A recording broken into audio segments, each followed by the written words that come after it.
Now, Washington's talking tariffs and Delhi is hosting diplomacy. And yes, the global trade chessboard is just getting a fresh shake-up. JD Vance, the American Vice President, is in India this week with his family. And it's more than just the optics. His presence signaling a deeper recalibration in India-US ties. And that's strategic, economic, and everything in between. So there is energy diversification, defense, a long-pending bilateral trade agreement. All of these are on the agenda. And meanwhile, the Finance Minister Nirmala Sitharaman has landed in Washington with a packed portfolio, attending the spring meetings of the IMF and the World Bank, participating in the G20 Finance Ministers Summit, and very crucially, holding bilateral talks with the US Treasury and USTR officials. The stakes are indeed sky high. India is angling for favorable terms with its largest trade partner as it chases that ambitious $500 billion trade target by the year 2030. But now with Trump's tariff playbook playing spoil sport, it's targeting electronics, pharma, semiconductors as well. So the road ahead is laced with a lot of uncertainty, and these trade talks may be progressing very quietly, but there are tariff tremors which are getting louder by the day. And add to that the looming H-1B restrictions, the rising freight disruptions. To put it in context of JD Vance's visit, my colleague Sumita Karir is joining us from Delhi. She's covering this visit, and of course he and his family are going to be in Jaipur tomorrow. Sumita, tell us what's on the agenda. This is high-stakes diplomacy right now. Tell us what you've learned about the visit so far. It seems big on optics, his family tagging along, his kids wearing Indian ethnic wear. Tell us all that we've learned so far. Absolutely, Vikram, and I'm right here in Jaipur just a couple of hours before US Vice President JD Vance actually arrives in Jaipur. He's expected to land here, make a landing here at around 11 p.m. He's currently in a meeting, in a dinner table meeting with the Prime Minister, and of course sources are telling us that External Affairs Minister Dr. S. Jaishankar, NSA Ajit Doval, along with India's Foreign Secretary Vikram Misri are part of that meeting that is currently going on at the Prime Minister's residence. And of course, accompanying JD Vance are also officials from the United States. Now, let's talk about what you spoke about, the softer side of diplomacy. Yes, that is very important to note, given that JD Vance has made a rather assertive tone, rather an aggressive tone on a world stage. If you remember that meeting that happened between United States President Donald Trump, Vice President JD Vance, and of course Ukrainian President Volodymyr Zelensky, he was very forthright in expressing his opinions. So, of course, he is showcasing his softer side. There is a softer diplomacy at play here, given that the Vance family has come together. In fact, they landed in India early in the morning at Palam Airport, and of course they will be visiting several venues of cultural significance. They will be visiting Agra's Taj Mahal, and of course they will be arriving here in Jaipur later in the night. Tomorrow is when we can expect lots of action in Jaipur right here. So let me show you the venue right here. Well, Rajasthan International Center. I'm standing right here. The town is buzzing. We've seen hoardings, placards, etc. of JD Vance's visit here in New Delhi as well, where there is a lot of hectic activity underway. So tomorrow, Mr. Vance is expected to first go to Amber Fort for a sightseeing, and of course he will also be engaging with in other cultural activities as well. And around 3 p.m. is when he will be addressing the gathering here at Rajasthan International Center, and that will be an important speech to take note of, given that the ties between the United States and India have only gotten stronger, whether it is the Biden administration or now it is the Trump administration. We know that Donald Trump has spoken very fondly of the Prime Minister, however, also speaking about the fact that India charges a rather high tariffs. So this visit is significant from that point of view as well. And of course, sources are telling us that the conversation with the Prime Minister is not going to touch upon very deeper aspects. This is sort of laying the ground for Donald Trump's visit later in the year to India. So it is aimed at that. Of course, both sides are looking at touching upon several aspects of this partnership. That includes tech partnership. Remember when the United States President met with Indian Prime Minister Narendra Modi earlier this year, there was a lot of focus on ISET, or focus on emerging technologies. So that got renamed as a trust initiative. So there could be talks around that. There could be talks around defense, of course, like I said, a technology partnership, and of course trade is going to be key part of these discussions and developments. So his speech, his comments tomorrow when he makes, this will be an interesting part to know, because India and the United States are currently engaged in fast tracking the first tranche of the bilateral trade agreement, which both the sides are looking at completing by fall this year. We are also given to understand from sources that officials from the Commerce Department are expected to travel to the United States on April the 23rd, and which is when that process will be taken forward. Sources also say that at least 19 chapters were agreed upon. So there will be discussions and deliberations happening on that front. So definitely it's going to be a rather very interesting day, a busy day for all of us here in Jaipur, as of course, media contingents from several channels have come right here to cover this very, very crucial diplomatic visit by the United States Vice President. Very crucial diplomatic visit. There's no taking away from that. Besides the optics, the kind of groundwork that is being laid up for Donald Trump's visit to India later this year is going to be an important piece. And this, of course, even as bilateral trade agreement talks continue. So it's going to be an important piece, Sumita. We'll keep cutting back to you for more on that visit of the American Vice President. Thanks very much for filling us in. So the question is, where does India find strategic elbow room right now in this turbocharged tariff environment? How real is the risk to our exports? Can India and the US actually align, not just against Beijing, but with each other? So to unpack the economic diplomacy, decode the political signals, joining us on India Tonight are Manoj Joshi, Distinguished Fellow at the Observer Research Foundation. He's a keen observer of India's strategic and geopolitical posture. And with him, we have Jayant Dasgupta, the former ambassador and India's representative to the WTO, a seasoned voice on the fine print of trade negotiations and all this multilateral engagement. So welcome to India Tonight, gentlemen. Glad you could join us. Mr. Joshi, beyond their trade numbers, tell us what kind of strategic signaling are we seeing over here in this overlapping moment of Sitharaman in Washington and Vice President JD Vance in India? The Vice President's visit itself is not particularly meaningful, in the sense a Vice President in the United States is often to be seen and not heard. That's the usual job he has. But in this case, the Vice President functions also as the attack dog of the President. Now, the significance here is that the very fact that he is in India, there have been about 16 Vice Presidents since 1950 there have been 16 Vice Presidents in the United States since 1950. And of these, 4 have come to India. And of these 4, all 4 eventually became president. And so, you have a possibility that Vance will be the leader of the pack of the person who succeeds Trump. And so from that point, so the significance really is a larger significance of Mr. Vance in India. Yes. Not so much of the specifics, not in the nuts and bolts of tariffs and all that. I don't think that will be discussed beyond a point, because it's already at a stage where it's being discussed at the expert level. Right. So I don't think the Prime Minister and Vance come into that. But Mr. Joshi, you'd agree the optics are going to be important, going by what you're saying as well, with the recent Tahawwur Rana extradition that has finally come through. Is this a new phase, you think, in judicial cooperation between the two countries? And do you think that's going to spill over into economic trust as well? Well, I don't think, I think we should look at the Tahawwur Rana case separately, because one of the key factors there was the role of the judiciary.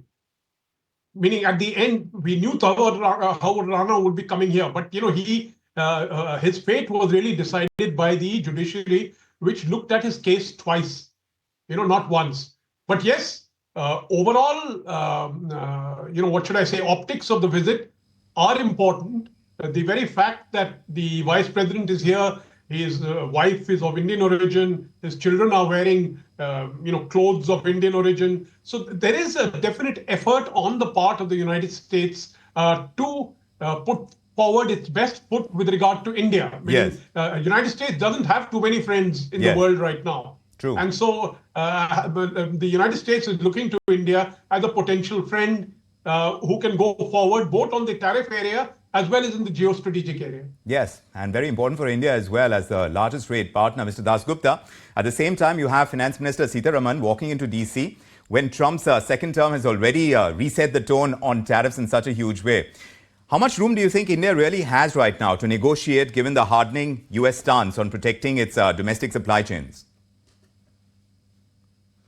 I think, from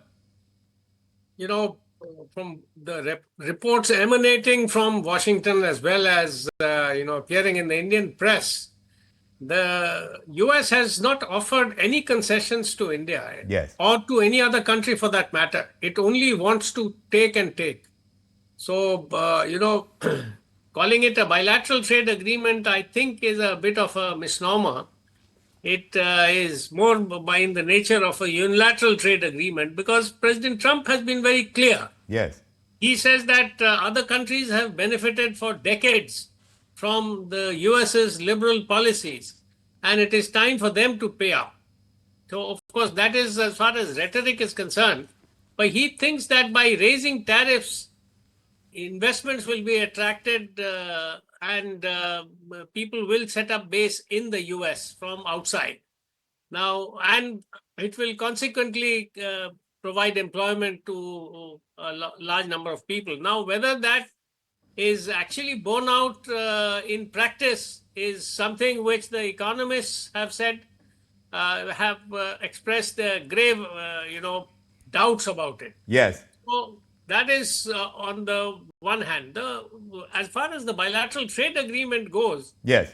the US, of course, has been saying that India should reduce non-tariff barriers as well as tariffs, of course. Yes. And that, the customs facilitation part has to be taken into account. Indeed. In a very serious manner, because Yes. that costs a lot of money, the transaction costs at the Indian end. Yes. So these are some of the things, which have been now put in the 19 chapters, which apparently are getting negotiated. Correct. So tariffs, non-tariff barriers, rules of origin, and customs facilitation will figure very prominently in the trade agreement, which will be within the four corners of this Yes. terms of reference MOU, which has been signed between the two sides. Right. We're looking at these visuals of the Prime Minister meeting Mr. Vance and, of course, his children also in ethnic wear. And like we said, optics are hugely important in this visit. US clearly looking at India as a strong ally at a time that it seems to be losing friends with its push on tariffs. But let me go across to my colleague Sumit Chaturvedi. He's tracking the Finance Minister's visit to the US. It's a 5-day visit, and he's joining us from the Delhi studios to fill us in on what we should be expecting from the Finance Minister in terms of the meetings that she'll be conducting. Sumit, what have you heard so far? Finance Minister Sitharaman has started her US visit, which will have meetings ranging from G20 meeting, IMF meeting and World Bank meetings. Spring meeting of these banks will be held in US, which FM will attend. FM will also meet the high-profile CEOs and governor of central banks and G20 finance ministers. This meeting also assumes significance because of the tariff wars going on between nations, and here India has started BTA, bilateral trade agreement talks with the US already. So in that context, FM's meeting, well, it assumes significance as well. Before that, FM visited Austria and UK, and these two EU from Austria and UK, they are discussing FTA with India already.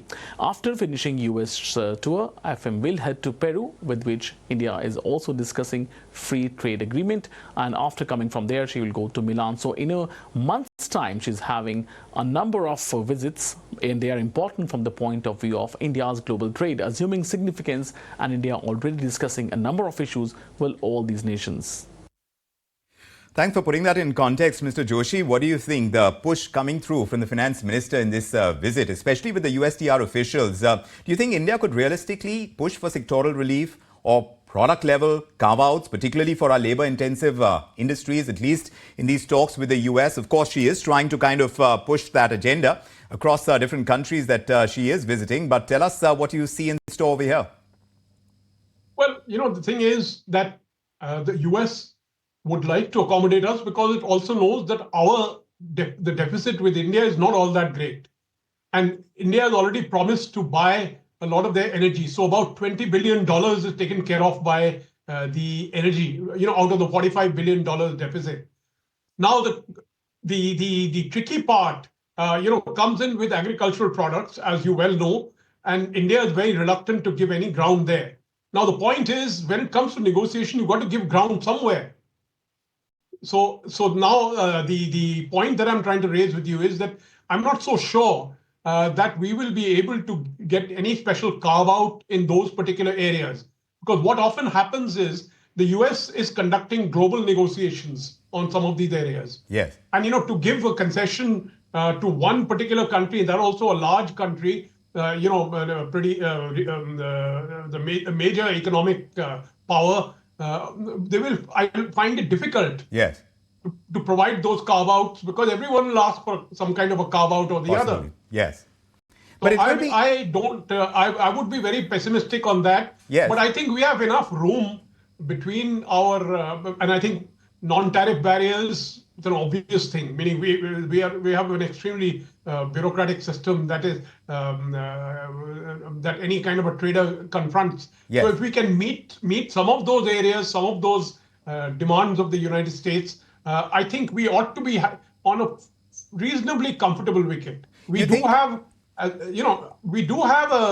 I said, we do have the goodwill. Yeah. But, repeatedly, President Trump has always talked of India as a tariff king. Yeah. So, but at a time like this, stuck in his mind. It's going to be critical for India, for the finance minister on this visit, to align with the US Treasury as well when it comes to capital flows and investment rules, Mr. Joshi, especially given the tight monetary environment globally. Do you think this visit could also be leveraged to enhance India's pitch as this stable investment hub amidst all the global uncertainty? And if so, you think there are takers out there for us?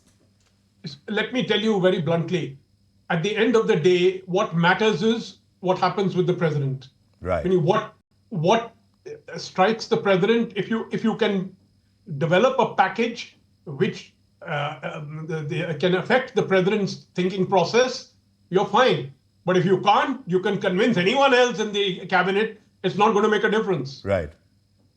Indeed, there's no taking away from that. But meanwhile, Mr. Joshi, back home, there are, of course, and let me take this across to Mr. Dasgupta, because exporters here in India, they're already nervous. The talk of India absorbing part of Trump's flat 10% export tariff. One wonders if India's apparel or electronics sector, can it really afford that? Or is this going to really hit MSMEs the hardest at this point in time? Are they really going to get affected even as these discussions get underway and we have a proper deal, if at all, by fall? No, I definitely, this is Mr. Dasgupta. Sorry, I was just taking that across to Mr. Dasgupta. Let me just get in his view. Mr. Dasgupta?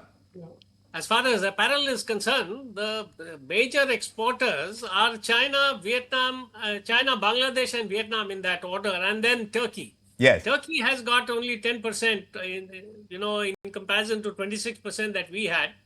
So I don't think apparel is really going to get hit very badly, comparatively speaking. Yes. But for the fact that if the tariff remains, there are high tariffs, the consumers will buy less and less, especially things which they can defer, the non-essential items. Right.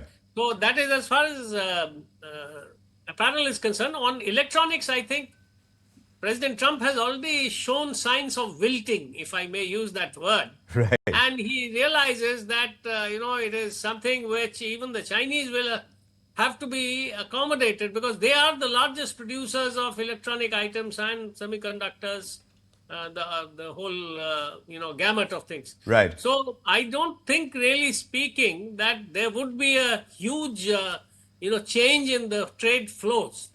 But what is already happening is, because of the tariffs and the anticipation that consumers will buy less, there would be a demand contraction. Yes. American buyers are already asking for Indian exporters to reduce their margins. Correct. So that has started kicking in. Yes.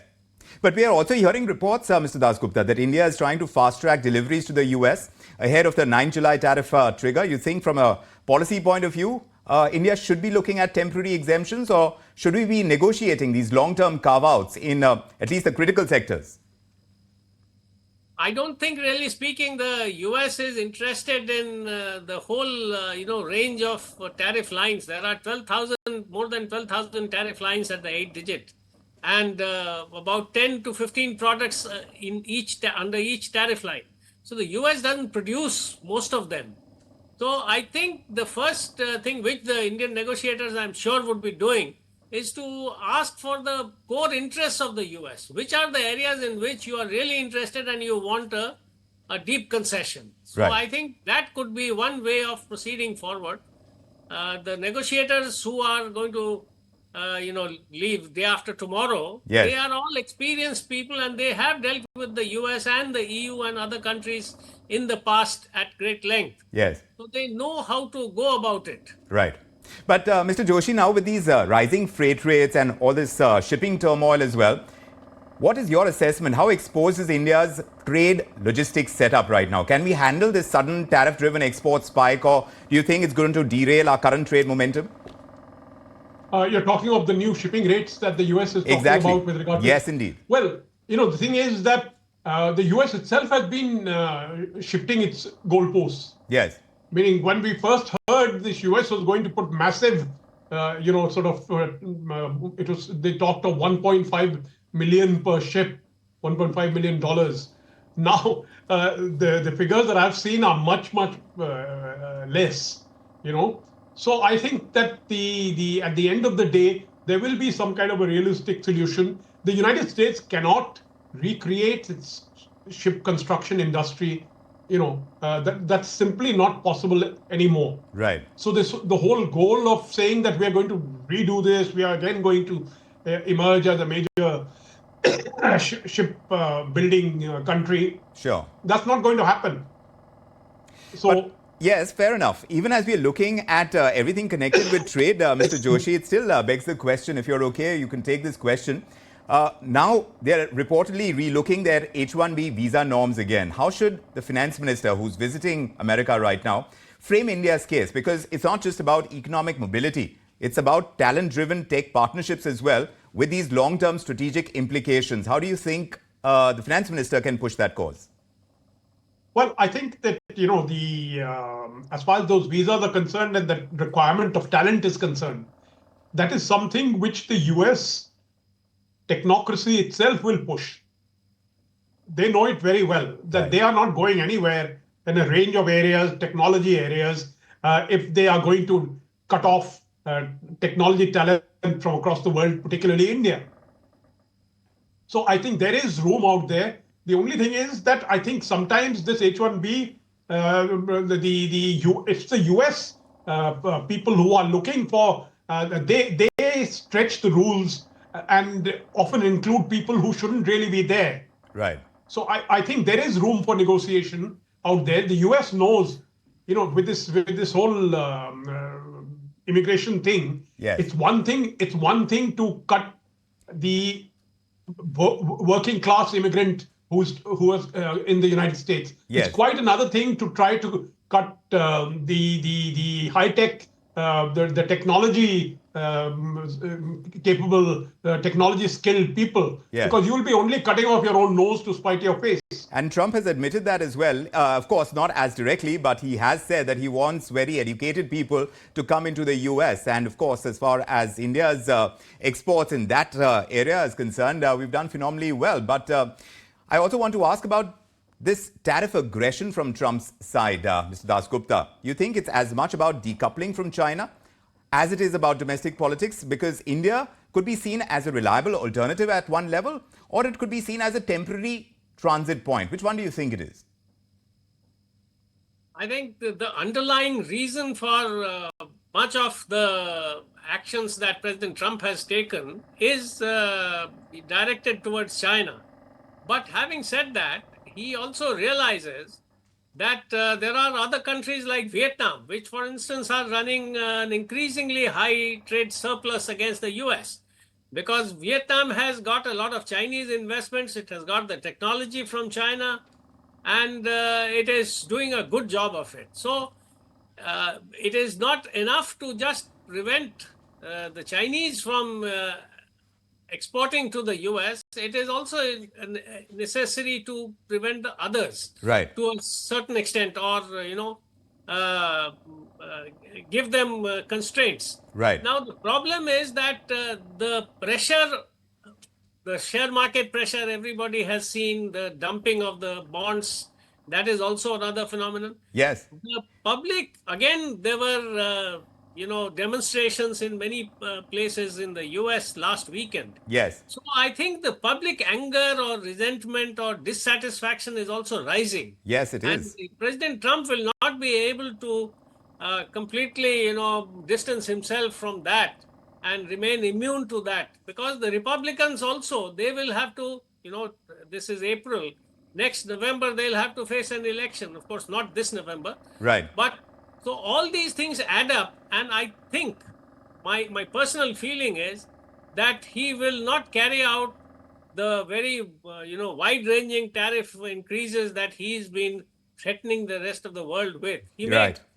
do it with respect to China, but not with respect to the others. Look at the kind of reversals in the stock markets. I'm looking at the Dow drop about 800 points because the sell-off is worsening at the start of the week. And yes, a lot has to do with the way these tariffs are being imposed. A 2.25% kind of cut on the Dow. The Nasdaq is also down by about 2.5%, and so is the S&P. So indeed, as far as this entire piece is concerned, turning to Vance's visit to India, and very quickly, if I can get a quick take from you, Mr. Joshi, do you think it's a symbolic handshake, or do you think it's just strategic recalibration that's taking place? Well, it has a mix of both. This is a personal visit. This is a private visit. But obviously, if the Vice President of the United States, it's not, and he's having talks with the Indian Prime Minister, yes, it cannot be just simply a private visit. Right. So it's also has a strategic component. Sure. We've got to really look at it in that way. And Mr. Dasgupta, one realistic win that you think Sitharaman's DC visit could actually achieve? Well, I think the FM needs to, and I'm sure she would be doing it, to reach out to the Fortune 500 companies, the CEOs, for instance. Right. Because they will be the ones, as Professor Joshi has also pointed out, yes, who will be our best advocates for H1B, and and so that the US doesn't tinker with it, the median salary, etc., which makes it almost impossible to operate. Various things are, being contemplated. So I think this is a time when we need to build bridges, not only with the US administration, but also with US industry. Well, one has to keep watching. Two capitals, there are two visits that we are talking about, and there is this one complex dance of diplomacy that's currently underway. The American Vice President JD Vance, of course, charming New Delhi. Nirmala Sitharaman navigating Washington. The stakes aren't just about trade numbers, they're about trust, they're about timing, and there are the tectonic shifts in global economic power as well. And whether India emerges as this resilient partner to the US or a reluctant negotiator is going to largely depend not just on tariffs and texts, but on how deftly it plays this double-fronted diplomatic game. And the coming weeks are going to tell us if strategic convergence can truly, trump these tariff headwinds that we are currently witnessing. Mr. Joshi, Mr. Dasgupta, thank you so much for your insights. Always on point, always good to get your views on the show. Thank you very much for joining us this evening.